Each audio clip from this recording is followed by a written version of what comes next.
John chapter 5, NIV. The healing at the pool.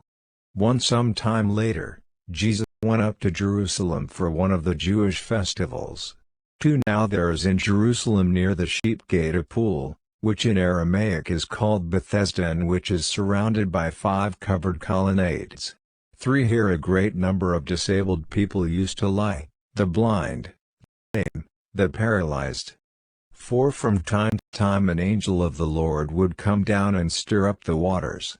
The first one into the pool after each such disturbance would be cured of whatever disease they had. 5 One who was there had been an invalid for 38 years. 6 When Jesus saw him lying there and learned that he had been in this condition for a long time, he asked him, "Do you want to get well?" 7 Sir, the invalid replied, "I have no one to help me into the pool when the water is stirred. While I am trying to get in, someone else goes down ahead of me." 8 Then Jesus said to him, "Get up, pick up your mat and walk."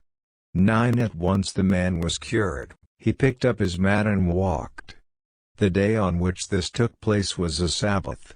10 And so the Jewish leaders said to the man who had been healed, "It is the Sabbath. The law forbids you to carry your mat." 11 But he replied, "The man who made me well said to me, 'Pick up your mat and walk.'" 12 So they asked him, "Who is this fellow who told you to pick it up and walk?" 13 The man who was healed had no idea who it was, for Jesus had slipped away into the crowd that was there. 14 Later Jesus found him at the temple and said to him, "See, you are well again. Stop sinning or something worse may happen to you." 15 The man went away and told the Jewish leaders that it was Jesus who had made him well. The authority of the Son. 16 So, because Jesus was doing these things on the Sabbath, the Jewish leaders began to persecute him. 17 In his defense Jesus said to them, "My Father is always at his work to this very day, and I too am working." 18 For this reason they tried all the more to kill him. Not only was he breaking the Sabbath, but he was even calling God his own Father, making himself equal with God. 19 Jesus gave them this answer, "Very truly I tell you, the Son can do nothing by himself, he can do only what he sees his Father doing, because whatever the Father does the Son also does." 20 For the Father loves the Son and shows him all he does. Yes, and he will show him even greater works than these, so that you will be amazed. 21 For just as the Father raises the dead and gives them life, even so the Son gives life to whom he is pleased to give it. 22 Moreover, the Father judges no one, but has entrusted all judgment to the Son. 23 That all may honor the Son just as they honor the Father. Whoever does not honor the Son does not honor the Father, who sent him. 24 Very truly I tell you, whoever hears my word and believes him who sent me has eternal life and will not be judged but has crossed over from death to life.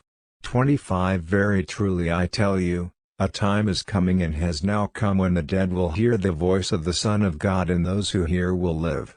26 For as the Father has life in himself, so he has granted the Son also to have life in himself. 27 And he has given him authority to judge because he is the Son of Man. 28 Do not be amazed at this, for a time is coming when all who are in their graves will hear his voice. 29 And come out, those who have done what is good will rise to live, and those who have done what is evil will rise to be condemned. 30 By myself I can do nothing. I judge only as I hear, and my judgment is just, for I seek not to please myself but him who sent me. Testimonies about Jesus. 31 If I testify about myself, my testimony is not true. 32 There is another who testifies in my favor, and I know that his testimony about me is true. 33 Have sent to John and he has testified to the truth. 34 Not that I accept human testimony, but I mention it that you may be saved. 35 John was a lamp that burned and gave light, and you chose for a time to enjoy his light. 36 I have testimony weightier than that of John.